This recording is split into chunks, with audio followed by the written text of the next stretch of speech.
This that Red Panda Anthem. Ian, what's up? This that Red Panda Anthem. Red Panda, what's good? If you were starting anew, what would be like the 5 or 10 things you would do to make sure, like if you start from zero, we don't want this to happen, but what would you do to make sure that the business pops if you had like 1 year to make your business incredibly successful? The ones you can give. I think it's interesting because we actually did start at zero. Let's do this. Let's do this because I'm actually going to make an Instagram clip about this too. So, all right. But let me ask you. I want to ask a question to everybody because this is something that actually came up during the Drink Champs interview when the whole thing about the $500 or $500,000 gift. Lump sum money, $500,000. Would you take $500,000 or would you take a dinner with Jay-Z? Gotcha. And what they did was they showed a clip of that, and people, kind of took it for however they took it. And a lot of people was like, there's no way I'm taking a meeting with somebody or a dinner with somebody over $500,000. That don't even make any sense. Like, you're not speaking any common sense right now. So this is extremely important for people to understand. I want to look at the camera when I say this. So here's the deal. The thing with social media is that it's mostly works off of hypotheticals. And this is why this whole conversation is dangerous. Because it's like, okay, the question is, would you take $500,000 or would you take a dinner or a meeting with Jay-Z? And everybody has an answer to this, right? Mm-hmm. But 99.9% of the population that's actually commenting on this have never seen $500,000 at one time, and they've never met with a billionaire before. This is just a fact, right? So technically, you're not qualified to even answer this question. So by the grace of God, we have been able to do both several different times. So we're actually qualified to answer this question. So this isn't a hypothetical for us. It's actually a real life scenario. I'm going to give you a real life scenario so this could actually potentially help you in life. So when we meet Steve Harvey and we interview him, but it's a meeting, it's a conversation, it's an interview, it's something that happens, right? It's an interaction that happens. So what happens after that conversation of meeting Steve Harvey? He decides he wants to become business partners with us, and we become business partners. We make a lot of money from that situation, obviously. So does he. He takes a liking to us, and he opens up his network to us.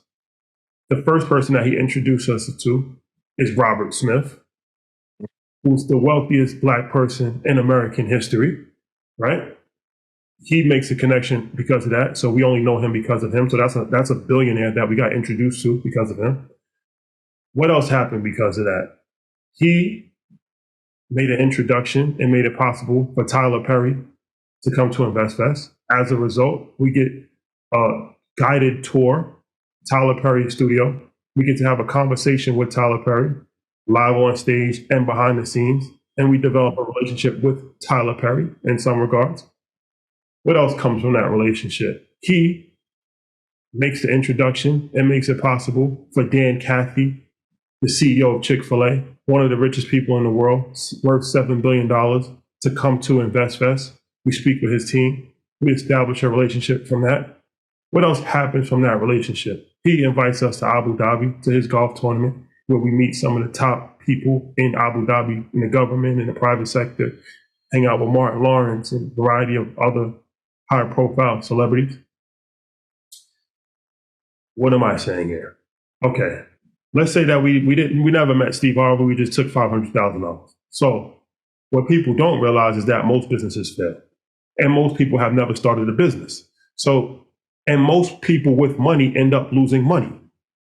So just because you have $500,000, everybody's like, oh, if I get $500,000, I'm gonna turn that to $100 million. Well, probably not. No, you're not. No, you're not. Right?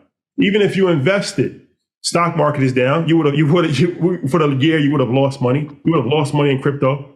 Maybe real estate you would have lost depending on where you invested. There's no guarantee you even would have made. It's not even that easy to flip the 500,000. Okay, you want to start a business. We know that 90% of businesses fail, even a higher ratio than that. So just because you have money doesn't mean you're going to be successful. You don't have enough information. You don't have enough knowledge because you don't even have enough resources to actually know what you're doing. So it's like people ridiculing like, oh, that makes no sense. Why would you? Well, I'm just giving you a real life example. Now, this is our story. So it's not to say that this is going to be true for every single person and every single situation is different. Every meeting is not going to work out the way it worked out for us. But just be careful who you're taking information from because everybody's not qualified to speak. And also think things through because it's like, oh, it just sounds like it's stupid until you actually think about it. Now, everything that I said, is 500,000 more valuable than meeting 3 billionaires? And having relationships and establishing business with Steve Harvey and international trade with Dubai? I don't know. Probably not. Somebody add that up. Probably not. So I just think I wanted to say that because I read the comments and some of the comments is like, oh, stop misleading people. This is foolishness. You've never seen 500,000 and you've never talked to a billion. At one time. And to be real, when you get 500,000 at one time, you realize it's not a lot of money. We're going to get to some bag talk. Yeah. When people got mad when I was talking about 28 million. Yeah. Dog, you can carry 500,000 in a backpack. And dudes is doing that. And that's what I'm saying. Like, until you reach that point when you see it and you actually have accumulated it, you don't realize it because it feels like we talked about that thrival or survival. Survival's like, if I get to 5, like, this is it. And then your mindset changes and you realize, like, wait, that's 28 billion. Like, this man right here is worth 181 billion. Mm-hmm. We don't even report their net worth, right? These dudes will do 100 billion in business every year. It's a different game. Yeah. And these are the companies that you know about. Exactly. And these are that's why I said when Puff had that conversation was about levels and there's barriers. Like, there's barriers at his level, but there's another level above that we got to climb to. And the problem is that, especially with us in our communities, like, we're all first generation, right? Like, I'm first generation wealth. Should I say anything? Even Puff at first generation. Robert Smith, first generation. We don't even understand. Like, we had a conversation with the 5th generation, and the dynamic is completely different. But we're still figuring it out for us right now. Like, even the people that we know, Oprah, first generation, Jay-Z, let's see how we get to 3rd, 4th generation, right? Our mindset is going to change. How we look at things are going to change. How we view opportunities are going to change. We got to get there. So, like, let's not criticize. Let's really watch how this thing is going to go, because the further we go, the more doors we open. Like I said, it clears a path. It gives you a blueprint. Like, there's not that many blueprints.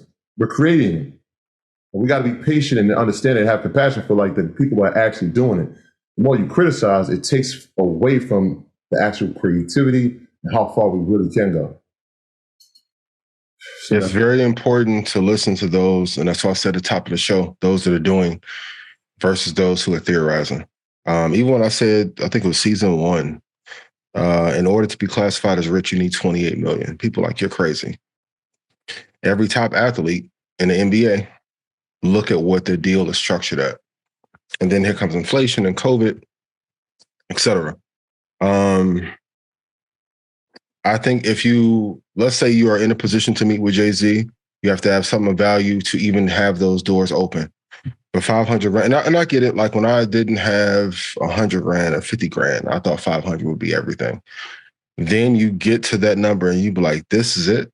Like, it is a bad feeling to hit a goal and then be like, damn, this is it. I should have pushed for 15x or 20x more. Because if you're factoring in how many people, like, add up all your bills and then take the first 10 people that you care about the most and multiply that times 15 years. How much money does it take just to maintain where they're at now? No extras. No STK dates, no vacation. I'll be taking mine on vacation like I'm going to Atlanta. You know what I mean? Hey, what does it take? And then my baby's straight. His college paid for.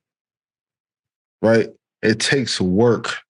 But the thing is, the truth behind a lot of these post, and the memes are funny. Like even with Jay just reciting lyrics from the album and all that, that's funny. But the truth is, like, in order to enter those doors, it does take a lot of work. And from a press side, even to, let's say a PR person sets you up with Jay-Z, that probably cost you $150. There is a value of and not let alone if he introduced you to Ty and everybody else that he knows and everybody in the art world. Have to do the work. I want everybody to put in chat, but what is the number you are aspiring to hit for 2023? If I hit 115 next year, I feel. Being real. This that Red Panda Anthem. Ian, what's up? This that Red Panda Anthem. Rap Panda, what's This good? that Red Panda Anthem. It's your Whole boy. clip going up. I know they can't stand it.